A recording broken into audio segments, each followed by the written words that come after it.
اب سوال پیدا ہوا کہ ایمان کیا ہے؟ بولیے، سوال پیدا ہوا کہ ایمان کیا ہے؟ اب آؤ دیکھیں، تلاش کرتے ہیں کہ اس نے کیا کیا تھا جس کی وجہ سے آپ نے اور ہم نے سب نے مان لیا کہ وہ صاحب ایمان ہو گیا۔ آپ عرف عام میں کہتے ہیں کہ اس نے حضور علیہ السلام کا کلمہ پڑھا، تو کلمہ پڑھنے کا معنی کیا ہے؟ اس نے حضور علیہ السلام کو مان لیا۔ ایمان حضور کو ماننے کا نام۔ بولیے، ایمان حضور علیہ السلام کو ماننے کا نام۔ ایمان کی تعریف کر رہا ہوں، بس ایمان آقا علیہ السلام کو بولیے ماننے کا نام۔ اب یہاں ایک سوال کسی کے ذہن میں یہ بھی ہو سکتا ہے، بھئی ایمان صرف حضور کو ماننے کا نام تو نہیں، پہلے تو اللہ کو ماننے کا نام ہے، اور کلمہ جب پڑھا تو اس نے اللہ کو بھی مانا اور رسول کو بھی مانا۔ اب یہاں اس نقطے کو سمجھانا چاہتا ہوں کہ اللہ کو کب مانا اور رسول کو کب مانا۔ سامنے کون تھا اس کے؟ خدا تھا یا مصطفیٰ تھا؟ سامنے کون تھا؟ اس نے ضمانت کس سے مانگی اور کس کی ضمانت پر یقین کیا؟ آقا علیہ السلام سے ضمانت مانگی، آقا کی ضمانت پر یقین کیا اور کلمہ پڑھ لیا۔ اس نے پوچھا تھا، پھر میں اس کے الفاظ پر آ رہا ہوں، اگر میں کلمہ پڑھ لوں تو آپ کیا ضمانت دیں گے؟ حضور نے فرمایا، تجھے جنت کی ضمانت دیتا ہوں۔ جب یہ فرمایا تو اس نے کہا کہ مجھے کلمہ پڑھا دیں۔ آپ نے پڑھا دیا۔ اب جواب دیں کہ کس کو مان کر کلمہ پڑھا؟ اگر آپ کہیں اللہ کو مان کر پڑھا تو ابھی تک اللہ سے اس کی واقفیت ہی نہیں ہوئی، اللہ دیکھا نہیں ہے، اللہ کو سنا نہیں ہے، اللہ کا کلام نہیں جانا، قرآن نہیں جانا، وحی کی خبر نہیں، جبرائیل کی خبر نہیں۔ وہ تو شرک سے نکل کے آ رہا ہے، جنگ لڑتا لڑتا اس کی نگاہ خدا کے چہرے پر نہیں پڑی، مصطفیٰ کے چہرے پر پڑی۔ اس نے خدا کو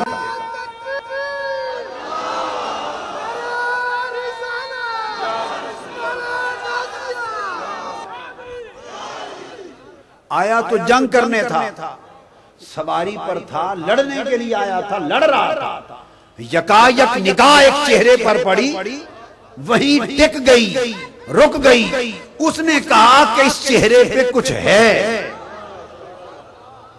ورنہ وار کر دیتا، ورنہ وہ وار کر دیتا، تلوار چلاتا۔ رک گیا، چہرے میں کچھ کشش لگی، اس کشش نے اس کے دل کو کھینچا اور اس نے پوچھا کہ اگر میں آپ کو مان لوں تو کیا ضمانت دیں گے؟ حضور نے فرمایا جنت کی۔ اس نے حضور کی زبان پر یقین کر لیا، زبان مصطفیٰ پر یقین کر لیا، تو حضور کے کہے پر یقین کیا، کلمہ پڑھ لیا، تو گویا ایمان حضور کے کہے کو مان لینے کا نام ہے۔ ایمان حضور صلی اللہ علیہ وسلم کے کہے کو بولیے مان لینے کا نام۔ تو آقا نے فرمایا، اس نے مان لیا، یہ ایمان۔ اب رہ گیا خدا کو ماننا، وہ بات سمجھے، رہ گیا خدا کو ماننا۔ اس بات کو ذرا غور سے دیکھ۔ آقا علیہ السلام کوہ صفا پہ کھڑے ہیں، تمام قریش کافر مشرک مکہ کے جمع ہیں، تو حضور علیہ السلام ان سے فرماتے ہیں، لوگو، یہ صحیح بخاری میں ہے، فرماتے ہیں لوگو اگر میں تم سے یہ کہوں، مشہور حدیث ہے اور یہ اسلامیات کی کتابوں میں بھی واقعہ آپ پڑھتے سنتے چلے آ رہے ہیں، حدیث بخاری شریف کی ہے، مگر یہ بچپن سے آپ پڑھتے سنتے آ رہے ہیں، تو جو اس میں سے بات میں سمجھانا چاہتا ہوں وہ آپ کے لیے نہیں ہے، وہ آپ نے پڑھی سنی نہیں۔ واقعہ عمر بھر پڑا سنا ہے، واقعہ عمر بھر پڑا ہے سنا ہے، مگر جو نقطہ سمجھانا چاہتا ہوں وہ سمجھنے اور توجہ کے قابل ہے۔ آقا علیہ السلام فرماتے ہیں اگر میں تم سے یہ کہوں کہ اس پہاڑ کے پیچھے لشکر ہے اور تم پر حملہ کر دے گا تو کیا تم میری بات پر یقین کر لو گے؟ قریش مکہ کفار و مشرکین نے کہا یا رسول اے محمد صلی اللہ علیہ وسلم ہم مان لیں گے۔ آپ نے پوچھا کیوں مان لو گے؟ تم نے تو وہ لشکر دیکھا ہی نہیں ہے، پہاڑ کے پیچھے کیا ہے اور کیا نہیں تم نے تو دیکھا ہی نہیں، تو کیوں مان لو گے؟ انہوں نے جواب دیا اس لیے مان لیں گے کہ ہم نے عمر بھر آپ کو دیکھا ہے اور سچا پایا، عمر بھر۔ صادق و امین کہتے ہیں آپ کی زبان مبارک سے کبھی جھوٹ نہیں نکلا، چونکہ سچا پایا ہے، آپ کو سچا مانتے ہیں، لہذا اگر نہیں بھی دیکھا تو آپ کی زبان سے جب سن لیں گے تو مان لیں گے۔ اب آپ نے فرمایا جس طرح دیکھے بغیر میرے کہے پر اس لشکر کو مان لو گے، اس طرح دیکھے بغیر میرے کہے پر یہ بھی مان لو کہ یہ تمہارے بت سب جھوٹے ہیں، کائنات کا خالق و مالک ایک اللہ ہے۔ فرمایا میرے کہے پر بن دیکھے یہ بھی مان لو کہ اللہ ایک ہے۔ اس لیے قرآن مجید نے ایمان کی تعریف کی سورہ بقرہ میں، اور تعریف کرتے ہوئے فرمایا الذین یؤمنون بالغیب، مومن وہ ہیں جو بن دیکھے مان لیتے۔ بولیے بن۔ دو باتیں ہوتی ہیں، آپ کہتے ہیں نہ دیکھا نہ سنا، آپ کیا کہتے ہیں؟ نہ دیکھا نہ سنا، تو کیسے مانے؟ بات تو درست ہے، جب دیکھا بھی نہ ہو اور سنا بھی نہ ہو تو آدمی مان نہیں سکتا، مانتا ہے یا دیکھ کر یا سن کر۔ تو ایمان کی تو شرط یہ ہے کہ ایمان یہ ہے کہ خدا کو بن دیکھے مانو، کہ خدا کو کوئی دیکھ سکتا ہی نہیں، تو خدا کو جب بن دیکھے ماننا ہے تو پھر دوسرا راستہ رہ گیا سن کر، تو سن کر کس سے؟ مصطفیٰ سے۔ تو آقا نے فرمایا جیسے بن دیکھے میرے کہے پر لشکر کا ہونا مان لو گے، اسی طرح بن دیکھے میرے کہے پر خدا کا ہونا مان لو۔ تو جو خدا کا ہونا مصطفیٰ کے کہنے پر مان گئے، جو خدا کا ہونا اس بات کو مصطفیٰ کے کہنے پر مان گئے، وہ ابو بکر ہو گئے، وہ عمر ہو گئے، وہ عثمان و علی ہو گئے، وہ صاحب ایمان ہو گئے۔ خدا کو نہ اس دن تک دیکھا تھا نہ مرتے دم تک دیکھا، بن دیکھے صرف اس لیے مان لیا کہ مصطفیٰ نے کہا وہ ہے صلی اللہ علیہ وآلہ وسلم۔ اب جو بات سمجھانا چاہتا ہوں وہ یہ خاص نقطہ ہے، مگر آسان کر کے سمجھا دوں گا۔ اب دیکھنا یہ ہے کہ ایمان تو وہ لے آئے، اللہ پر بھی ہو گیا، رسول پر بھی ہو گیا، مگر کہنا پوچھنا یہ ہے کہ پہلے کس کو مانا؟ خدا کو مانا یا مصطفیٰ کو مانا؟ خدا کی تو حضور علیہ السلام خبر دے رہے ہیں کہ وہ ہے،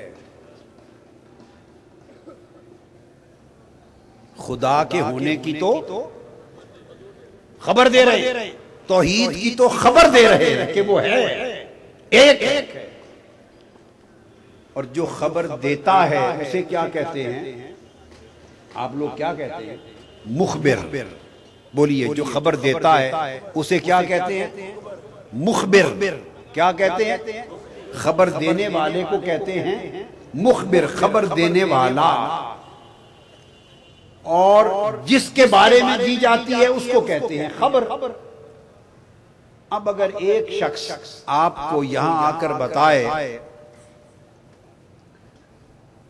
کوئی خبر دے دے کہ فلاں شہر میں بم دھماکہ، کراچی میں 11 بم دھماکے ہو گئے، مثال دے رہا ہوں کل کا واقعہ، یا فلاں گھر ڈاکہ پڑ گیا، یہ فلاں کے گھر بچہ پیدا ہو گیا، کوئی شخص آپ کو یہ خبر دے کہ فلاں جگہ یہ ہو گیا، تو اب بتائیے کہ پہلے خبر دے دینے والے کو مانتے ہیں یا اس کو درمیان سے نکال کر سیدھا خبر کو مانتے ہیں؟ اگر خبر دینے والے پر آپ کا اعتماد ہی نہیں ہے کہ یہ سچا مخبر ہے، تو اس کی بتائی ہوئی کسی خبر پر اعتماد ہوگا؟ تو خبر کو قبول کرنے کے لیے پہلے مخبر کو قبول کرنا شرط ہے، مخبر پر اعتماد ہونا شرط ہے، مخبر کو سچا ماننا شرط ہے۔ تو پہلے مخبر کو مانیں گے کہ ہاں یہ درست ہے، معتبر ہے، سچا ہے، قابل اعتماد ہے، مخبر کو مانیں گے تو پھر مخبر کی بتائی ہوئی ایک ایک خبر کو مانتے چلے جائیں گے۔ خدا کا ہونا یہ ایمان کے باب میں خبر ہے، اور اس خبر کا بتانے والا مخبر یہ مصطفیٰ ہے۔ سو جس نے بھی خدا کو مانا ہے، خدا کی عزت کی قسم، اس نے پہلے خدا کو نہیں، پہلے مصطفیٰ کو مانا ہے۔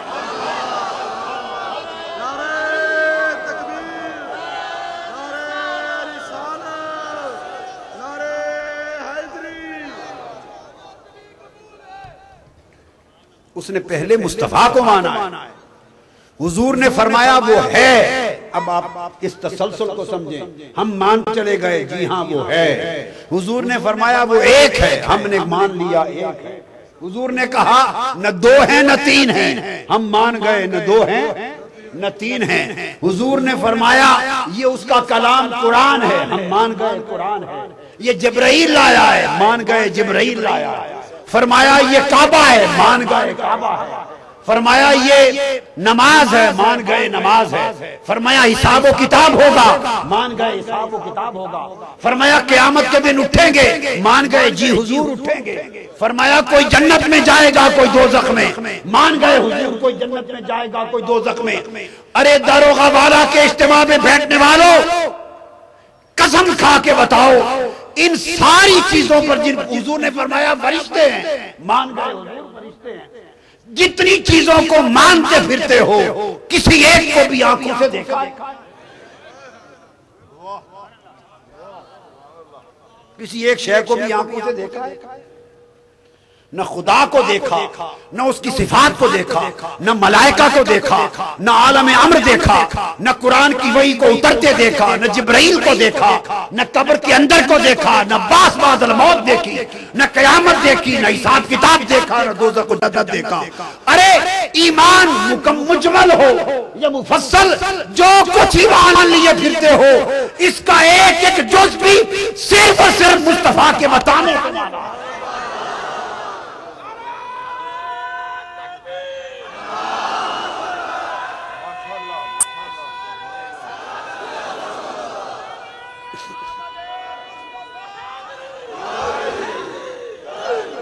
تو پھر اب بتاؤ کہ ایمان مصطفیٰ کو ماننے کا نام ہے یا خدا کو ماننے کا نام ہے؟